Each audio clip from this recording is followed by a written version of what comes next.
আসসালামু আলাইকুম ওয়া রাহমাতুল্লাহি ওয়া বারাকাতুহু। আমার ভাইরা, বলতে চাই সর্বপ্রথমেই যে এটার নাম কোরআনুল কারীম। আপনারা নাম বলেন, ডাকেন, কিন্তু এই কোরআনের কাজ একটাও আমার দেশে আছে না। আছে? কথা কোন যা হয় আমার হবে, আপনারা কথা। কারণ এখানে মাহফিল করতে এসেছি, কারোকে ভয় করে মাহফিল করতে আসি নাই। হায়াত মৃত্যুর মালিক আল্লাহ, কোন তাগুতের কাছে মাথা নত করতে আসি নাই। এটা ক্লিয়ার করে নিব, ঠিক কিনা? তবে এখন কোরআনের কথা বলার মতো পরিস্থিতি নাই, এটা বললে ভুল। আসলে আছে, বলতে দেওয়া হচ্ছে না, গলা চিপে ধরা হচ্ছে। কারা ধরতেছে? এই কোরআনের মাহফিল কিন্তু দেশে মানুষ বাধা দেয় না। বাধা দেয় কারা? এরা কোন দলের লোক না, ওদের জন্মে ভেজাল আছে। ওয়ালিদ বিন মুগিরা ছিল না? এরকম আছে না? আবার কিছু বক্তা এসে ডাইরেক্ট নাম ধরে এমন ধরনের খারাপ কথা বলে যে কথার কারণে মাহফিল বন্ধ করে দেয়, ঠিক কিনা? বক্তার কারণে। তো সবাই না, কারণ সভাপতি আমার ডানে বসা অতিথি সাহেব, তাকে বসিয়ে রেখে যদি আমরা কোরআনের কিছু হক কথা বলতে পারি, তাতে আপনারা খুশি না বেজার?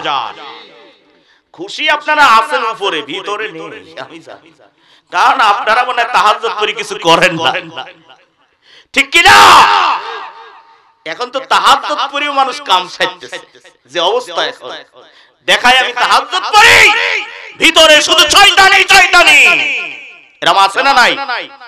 আপনাদের এলাকায় নেই, আমাদের এলাকায় বেশি। হাতে তসবিহ, বুজুর্গ সেজে পাগড়ি মাথায় দিয়ে ঘুরে বেড়াচ্ছে, ভিতরে আসলে আব্দুল্লাহ বিন উবাইর চরিত্র আছে ওর ভিতরে। যে রব্বুল আলামিন আমাদেরকে দয়া করে, মায়া করে, সুস্থ রেখে, ভালো রেখে এই প্রতিকূল মুহূর্তের মধ্যে, যেখানে কোরআনুল কারীমের মাহফিল বন্ধ করে দেওয়া হচ্ছে, যেখানে কোরআনের তাফসীর হচ্ছে না, গান বাজনা নাচ হচ্ছে, সেই সময়ের ভিতরে আমাদেরকে এই তাফসীরুল কোরআন মাহফিল করতে পেরেছে। এই জন্য সবাই বলে আলহামদুলিল্লাহ। আমার ভাইরা, বলতে চাই সর্বপ্রথমেই যে এটার নাম কোরআনুল কারীম। আপনারা নাম বলেন, ডাকেন, কিন্তু এই কোরআনের কাজ একটাও আমার দেশে আছে না। আছে? কথা কোন যা হয় আমার হবে, আপনারা কথা। কারণ এখানে মাহফিল করতে এসেছি, কারোকে ভয় করে মাহফিল করতে আসি নাই। হায়াত মৃত্যুর মালিক আল্লাহ, কোন তাগুতের কাছে মাথা নত করতে আসি নাই।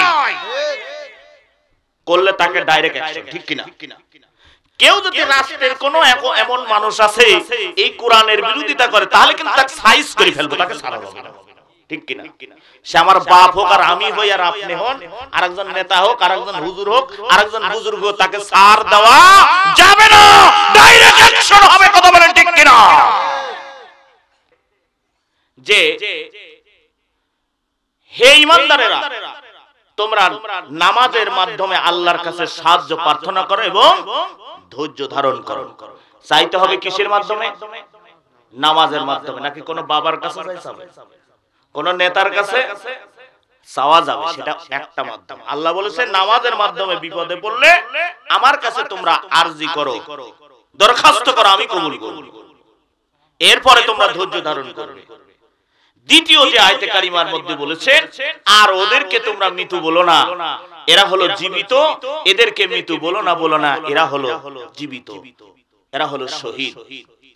তৃতীয় নম্বর আয়াতে কারিমার মধ্যে আল্লাহ পাক বলেছেন, আর তোমাদেরকে আমি কিছু ভয়, কিছু ক্ষুধা, জান মালের ক্ষতি করে আমি পরীক্ষা করব, এর ভিতরে তোমাদের ধৈর্য ধারণ করতে হবে। বলো আল্লাহু আকবার। তিনটা আয়াতে কারিমার তিনটা ব্যাখ্যা। একটা হলো নামাজের মাধ্যমে চাইতে হবে, আর একটা আল্লাহর রাস্তায় যারা জীবন দেয় তারা কি? শহীদ। তিন নম্বরে আমাদেরকে পরীক্ষা করবে আল্লাহ, জান মালের ক্ষতি করে, এই জীবনের ক্ষতি করে, ফসলের ক্ষতি করে, বাড়ি ঘর সমস্ত মালের ক্ষতি করে পরীক্ষা করবে। এর ভিতরে আপনার বাড়ি ছাড়াও লাগতে পারে, আপনার বিরুদ্ধে অ্যাকশনও আসতে পারে। এর ভিতরে আপনার ধৈর্য ধারণ করতে হবে কার কাছে? আল্লাহর কাছে। আল্লাহ রাব্বুল আলামিন বলেন, ইয়া আইয়ুহাল্লাযীনা আমানু ইসতাঈনু বিস-সাবরি ওয়াস-সালাহ ইন্নাল্লাহা মা'আস-সাবিরিন ওয়ালা তাকুলু লিমান ইউকতালু ফি সাবিলিল্লাহি আমওয়াত বাল আহইয়াউ ওয়ালাকিন লা তাশউরুন ওয়ালানাবলুআন্নাকুম বিশাইইন মিনাল খাউফি ওয়াল জুই ونقسم من الأموال والأنفس والثمرات وبشر الصابرين আল্লাহ পাক বললেন নামাজের মাধ্যমে সাহায্য প্রার্থনা করতে হবে। অথচ দেখেন আমরা নামাজ পড়ি, যে নামাজ যারা ঈমানদার হয় তারা আল্লাহর কাছে সাহায্য চায় নামাজের মাধ্যমে, আর যারা বেঈমান হয় তারা মাজারে সাধু বাবা, নেংটা বাবা, যত বাবা আছে মানুষের তৈরি করা এই বাবাদের কাছে যায়। ঠিক কিনা? এখন বলেন, আল্লাহ বলল নামাজের মাধ্যমে চাইলে আল্লাহর কাছে পাওয়া যায়। আমরা কি নামাজ পড়ি সবাই? কে কে পড়েন না হাত তুলে দেখান তো। কে কে পড়েন না?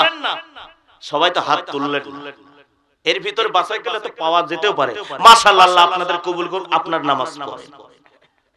আর যদি বল নামাজ পড়েন কে কে, সবাই কিন্তু হাত তুলতো। ওই যে মিলাই দিত হুজুর, শুক্রবারও তো একদিন যায়। ঠিক কিনা? শুক্র আলী মুসল্লি আছে, ঈদের আলী মুসল্লি আছে, আর পাঁচের আলী আছে। যারা পাঁচের আলী বুঝুক বা না বুঝুক, পাঁচ ওয়াক্ত নামাজে যায় কিন্তু। আর ঈদের আলী বছরে দুইটা ঈদ আসে, সেই ঈদে নামাজ পড়ে। আর শুক্র আলী শুক্রবারে যায়, সপ্তাহ ছাড়াও মসজিদ চেনে না।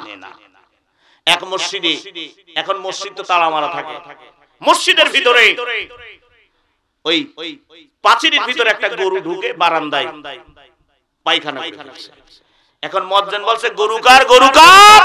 বলছে হুজুর গরু আমার। বলছে তোমার গরু এই যে কি করেছে দেখো মসজিদের বারান্দা। বলছে হুজুর অবলা জন্তি, ও বোঝে না তাই এখানে এটি পায়খানা করে ফেলেছে। আপনি দেখেন না, আমি বুঝি দেখি মসজিদের বারান্দায় আসি। এরকম লোক আছে না? আল্লাহ পাক বললেন ইন্নাস সালাতা তানহা আনিল ফাহশাই ওয়াল মুনকার, নামাজ অশ্লীল খারাপ কাজ থেকে বিরত রাখে। অথচ নামাজ পড়ি, আমাদের নামাজ কবুল হয় না, সুদ খায়, জেনা ব্যভিচারের সঙ্গে জড়িত। ঠিক কিনা? আকিমুস সালাত ওয়া আতুজ যাকাত, আল্লাহ বলেছেন তোমরা নামাজ কায়েম করো আর যাকাত প্রতিষ্ঠিত করো।